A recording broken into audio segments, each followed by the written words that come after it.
I passi della vita sono quelli che forse lei ha sottolineato anche un po' con questo organetto, no? Regalando i suoni a una località, Gadoni, ma credo proprio alla sua esistenza. Lei quando è nato, zio Antonio?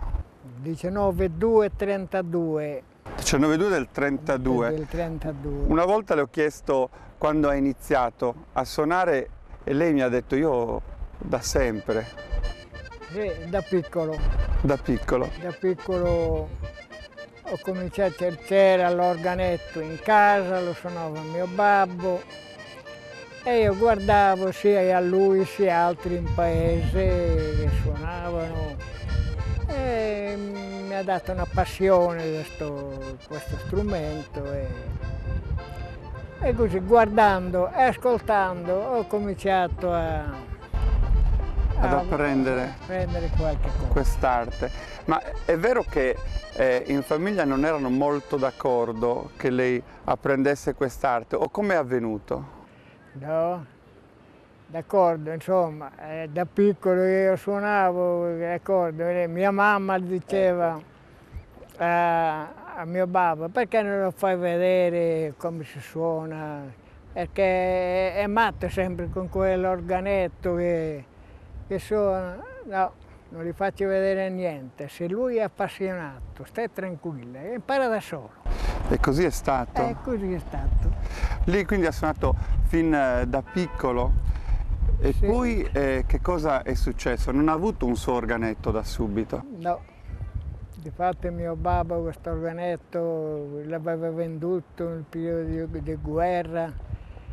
E io suonavo con altri organetti che li compravano della leva e si andava a fare la misura, si diceva in quel tempo, la misura della leva. E suonavo con quelli, me li davano e suonavo.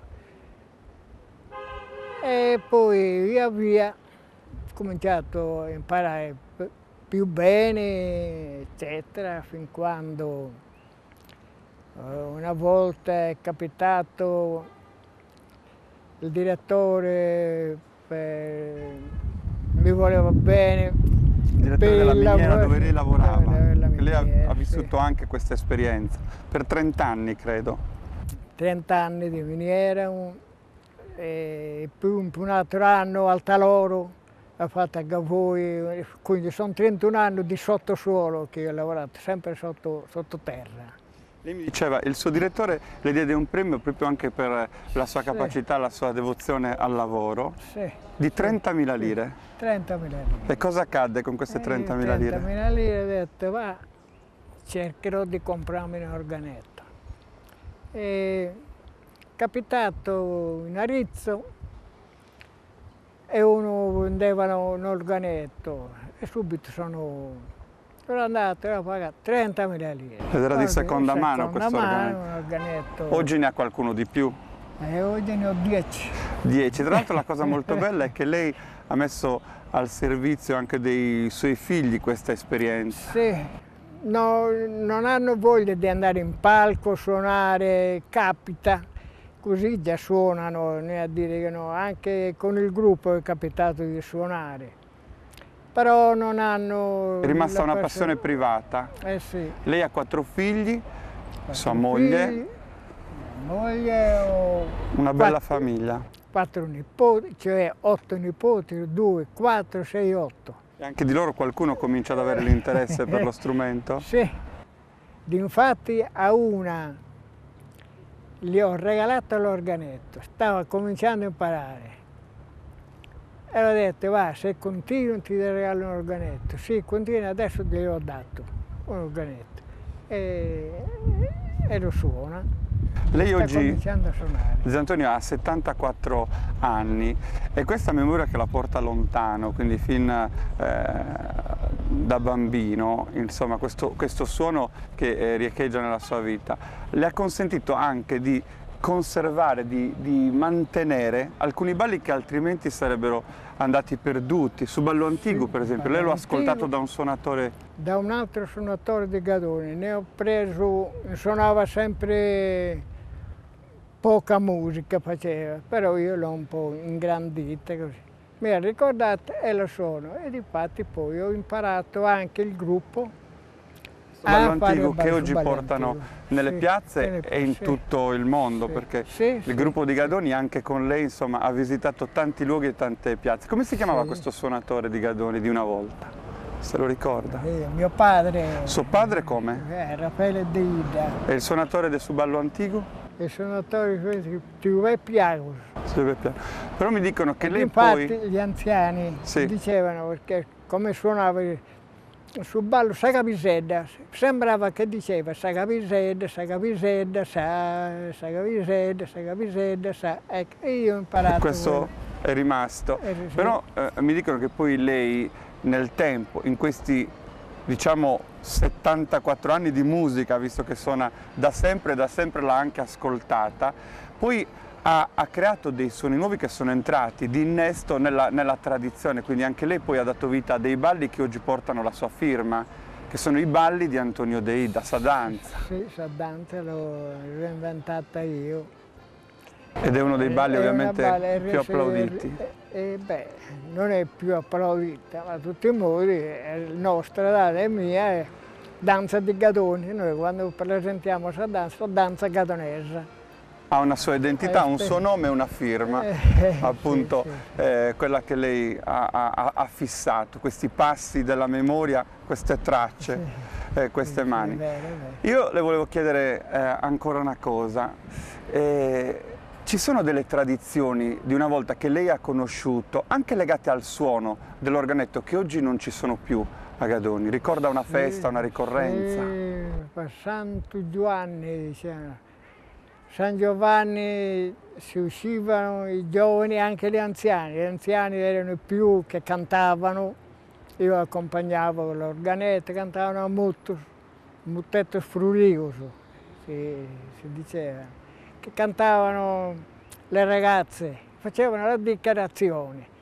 E alle volte qualche famiglia proprio ci teneva per questa persona, facevano il nome di quelli che cantavano, aprivano la porta e tutti dentro a bere, eccetera, qualche cosa. Da quando non si usa più proporre queste serenate con l'organetto? Queste serenate più di 50 anni. Lei ha sempre suonato, ha cantato anche qualche volta? No. E la serenata a sua moglie? Sempre, no. No. Fate le dichiarazioni e basta. Così. Lei accompagnava quelle degli altri, che poi sarebbero diventate vite comuni. Sono capitati proprio di sposarsi.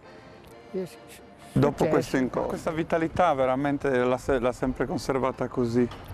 Sì. Sempre? Sempre, da piccolo, sempre io quando sento organetto, eccetera, mi piace la poesia, ascoltarla, ecco.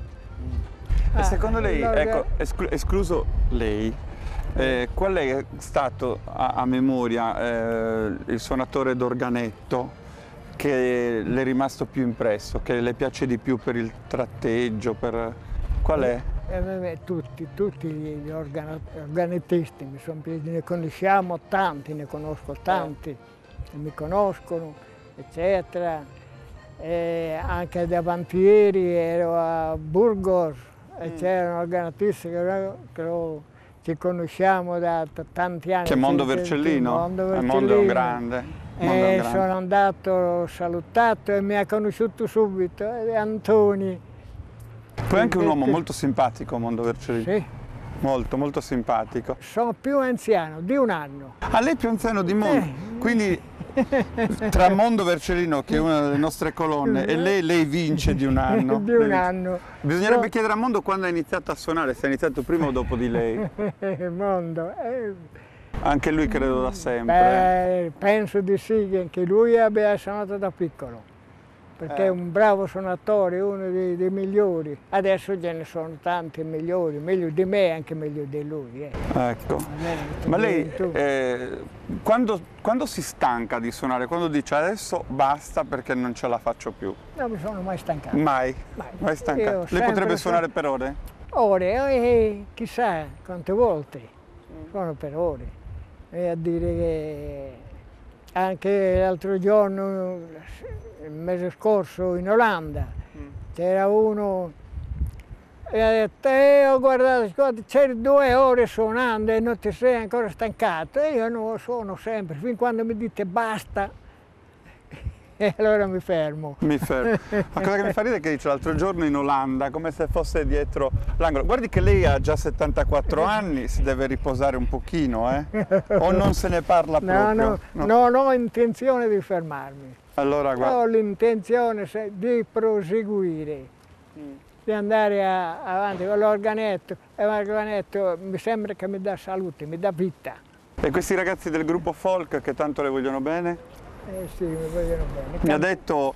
Cantano sempre le canzoni, l'orgoglio di Tiantoni e di tutta la città. Vero. Cantano sempre. Ma lei mi ha detto il gruppo folk è un po' la mia vita, perché lì Sì, mi rigenero, sì, mi sì. sento... Li ho insegnati a ballare un paio di coppie e poi hanno continuato tra amici, eccetera. Entriamo nel gruppo, venite nel gruppo e il gruppo sta sempre andando avanti così. È un bel gruppo. Così. Sì, è un bel gruppo. Per me è un bel gruppo. E che consiglio dà a questi giovani che magari oggi iniziano a suonare l'organetto? Ecco, se lei dovesse dire qualcosa, il primo consiglio, uno viene da lei e dice voglio suonare l'organetto, qual è il primo elemento che gli dà? Io il primo elemento che gli do a uno che impara a suonare, ne ho imparato, Sì. sì. Il movimento del mantice. Non è tutto il movimento dei diti, l'organetto è tutto il movimento del mantice che dà la musica. Io insegno quello, poi pian piano passaggio di qua, passaggio di là con l'organetto e imparano a suonare. Però in paese non ce n'è uno che ha più voglia di imparare. Neanche di questi del gruppo folk? Anche di quelli. Vogliono solo ballare. Comunque è bello quello che mi ha detto. Credo però una cosa, che uno può avere un insegnamento, come nel suo caso, può avere anche dei modelli di riferimento, però è molto importante che poi uno diventi qualcosa di suo, diventi originale nel modo di suonare. È giusto questo? Sì, è un altro consiglio probabilmente che lei dà? Sì. Avere una propria identità. La musica gadonese si può dire, ma mi dispiace che non ce n'è uno che ha voglia di insegnare. Provano. Ne ho provato tanti, cominciavano ad andare bene, poi smettevano. Quando erano passaggi difficili, allora non ce la facevano e abbandonavano. Ma sa qual è il problema? Dicono, finché c'è zio Antonio, cosa ci facciamo noi? Non ci dà spazio, vuol suonare sempre lui per ore e ore. Il problema è questo, zio Antonio, io lo so, è così, è così. No, non è che io voglia suonare sempre io. Che non ce ne sono altri suonatori. Ma auguriamoci per il futuro che ce ne siano tanti che nel segno del ricordo e sui passi che lei insomma ha lasciato in tutta questa vita bellissima a suon di musica, insomma altri poi accarezzino il sogno. Glielo auguriamo? Auguriamoci. Che cosa le piacerebbe che restasse di lei, di zio Antonio Deida? Per che cosa vorrebbe essere ricordato un domani lontano? Di me dovevano rimanere che cosa, ma non so dire che cosa poteva rimanere di me. Rimanere la mia musica, come ricordo, la mia persona ce l'hanno in fotografia, eccetera, e basta. E forse anche questo suo modo sempre garbato, gentile, disponibile di porsi nei confronti degli altri. Beh, certo. Lei mi dice questo lo devono dire gli altri. Grazie, zio Antonio. Arrivederci, grazie a lei per l'intervista.